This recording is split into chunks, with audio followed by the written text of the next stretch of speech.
So Biden turned his back on the people of Afghanistan. I am a real American, fight for the rights of every man. I am a real American, fight for what's right, fight for your life.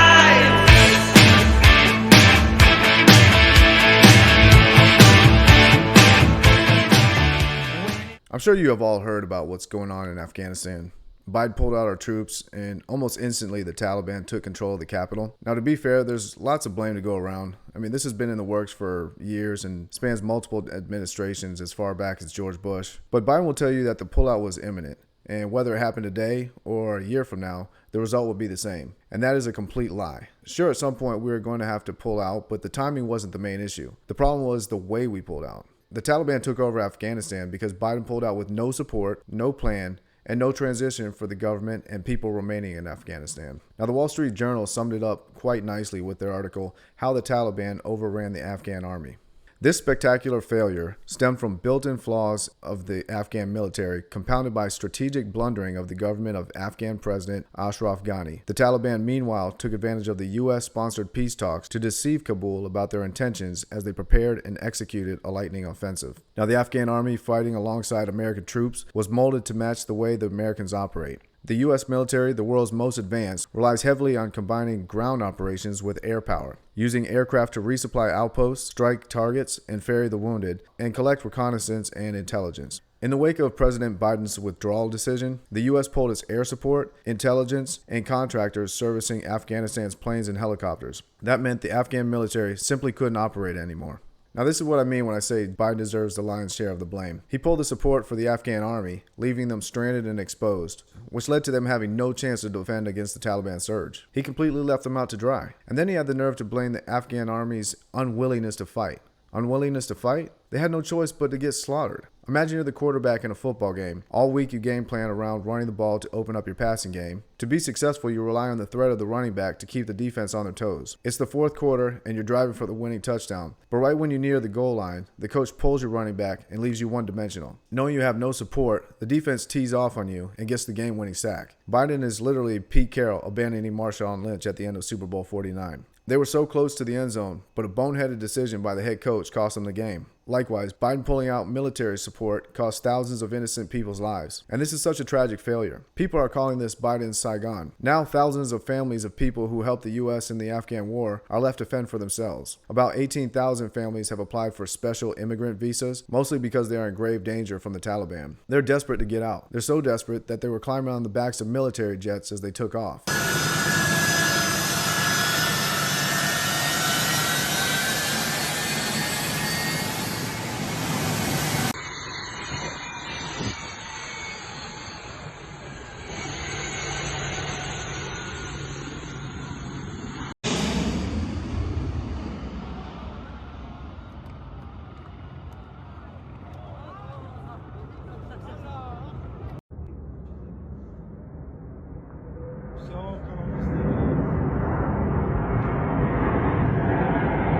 I can imagine certain idiots thinking, well, that's stupid. You can't hang on to a flying plane. But this isn't due to a lack of intelligence. This is desperation. They would rather hang on to a plane than stay back and get slaughtered. These people have no chance. And how are we supposed to get them out now? The Taliban took over the air bases, so we have no way to stage attacks. We have no base of operations. A Biden official stated, the sad reality is there is no way they can evacuate by August 31st the more than 20,000 Afghans that want to escape the country. They're trapped and their friendly Taliban is just going to murder them. It's sickening. Now you have the Taliban going door to door. They're looking for members of the opposition, U.S. sympathizers, and even Christians. They're putting together a kill list. I mean, this is scary stuff. These people deserve better. We've let them down, and I'm ashamed of our leaders. I'm ashamed of Joe Biden. Everything he's touched has turned into complete crap. Our economy is in the toilet. Inflation is out of control. They're locking our cities down again. And now we've lost Afghanistan to the Taliban. Thousands of people will die because of it. This is the last thing we needed. A legitimized Taliban that now controls the country. Afghanistan will become a stronghold for terrorist organizations and anyone seeking to attack us at this point. Imagine if they got a hold of some nukes.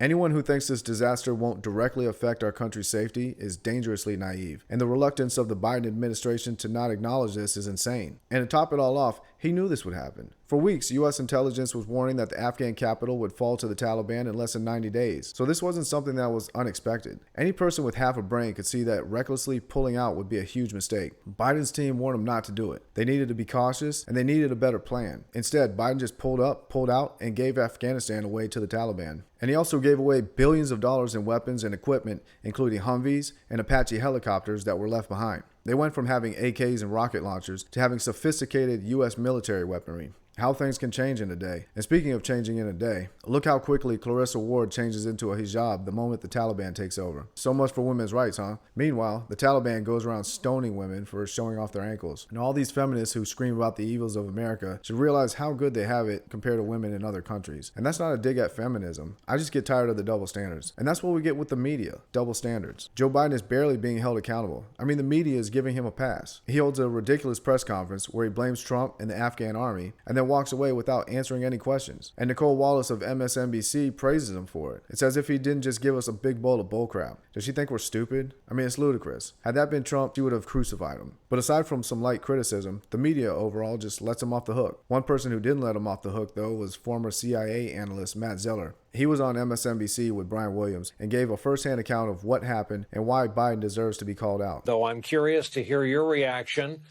of this consequential speech by the American president. Didn't run from it. He owned it. He owned his decision. He owned the fact that, as he put it, the buck stops with him. I hope he gets to own their deaths, too. I feel like I watched a different speech than the rest of you guys. I was appalled. There was such a profound, bold-faced lie in that speech. The idea that we planned for every contingency. I have been personally trying to tell this administration since it took office. I've been trying to tell our government for years that this was coming. We sent them plan after plan on how to evacuate these people. Nobody listened to us. They didn't plan for the evacuation of our Afghan wartime allies. They're trying to conduct it now at the 11th hour. The thing that they were most concerned about was the optics of a chaotic evacuation. Well, they got exactly what they were most concerned of by failing to do what was right when we could have done it. We had all the people and equipment in place to be able to save these people months ago, and we did nothing. I'm appalled that he thinks we only need to take 2,000 people. There's 86,000 people who are currently left behind in Afghanistan alone. We've identified all of them for the government. I have no idea why he claims that people don't want to leave Afghanistan. I have a list of 14,000 names right now of people who want to get out of Afghanistan. And the idea that the Afghan military should be blamed for this, do you know how many casualties the Afghan military took in an average year? More than the United States did in 20. When you're not getting paid on a regular basis, when you're not getting fuel, when no one is supplying you with ammunition, and yet you're still showing up to the fight, how dare us for having to blame these people for not having the audacity to be able to survive a Taliban onslaught? No. What we need to be doing right now, and what I am appalled that the president didn't say, was we need to be talking about how we're going to get every single one of these people out. Because let's be abundantly clear. People like me looked these people in the eye and made them a promise. We promised them that in their time of need, we would take care of them. How do you ever expect anyone to ever trust us again if we don't do that now while we can? And I'm sick and tired of trying to defer to the Islamic Emirate of Afghanistan on what we're going to do. We're the United States of America. They're terrified of us. I have Afghans on the ground right now who are telling me they're going door to door in Kabul and they're making lists of people who used to work with us. They're telling them with smiles on their face, evil smiles, that they're going to be back from them once we leave. So we either take them now or these people are going to die. He summed that up perfectly. I love the little dig he got in on Brian Williams, giving Biden credit for owning it. We can't let these people get away with it anymore. They need to be called out on the bullcrap. And that's what it is, bullcrap. Check out CNN taking a sympathetic stance on the Taliban and even calling them very friendly. They're just chanting death to America, but they seem friendly at the same time. It's utterly bizarre. It's utterly bizarre that she would make those two statements in the same sentence. But she's right. I mean, these people are so friendly. It's all just sunshine and rainbows. And all these people really want is just a friend. And a friend they have in Twitter. That's right. Twitter has said they will not ban the Taliban. Let that sink in.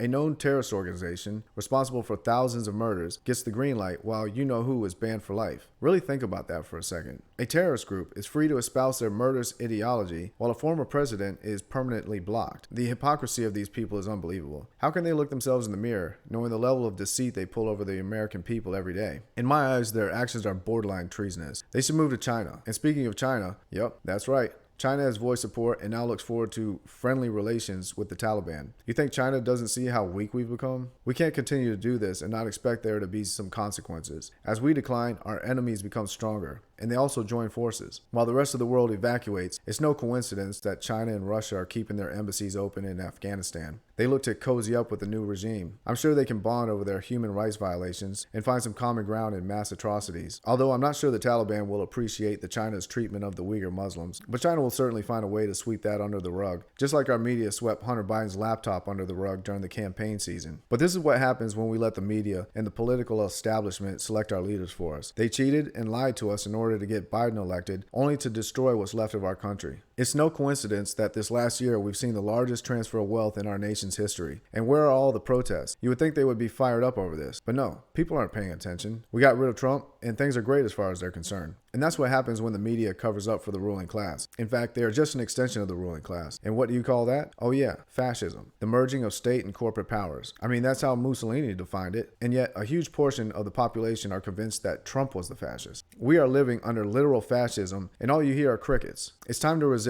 That's why I started this channel, because I can't stand to see what's happening to our country. I'm afraid that if we don't wake up, we'll lose it. So it's time to get involved. You got to speak up. You got to speak out. You got to call these people out on what's happening. And it's time to stop looking at the other side as the enemy and reach across the aisle. We need to find common ground and help them realize what's happening. But we need to also do it with compassion, because it's not their fault. They're actively being manipulated and lied to by our schools, by our leaders, and most importantly, by the media. We can't win if we're divided. Stopping this requires us to come together as a country. I know we can do this, but it's going to take every single one of us. And never give up. We owe it to our country, and most importantly, we owe it to our children. Till next time, guys.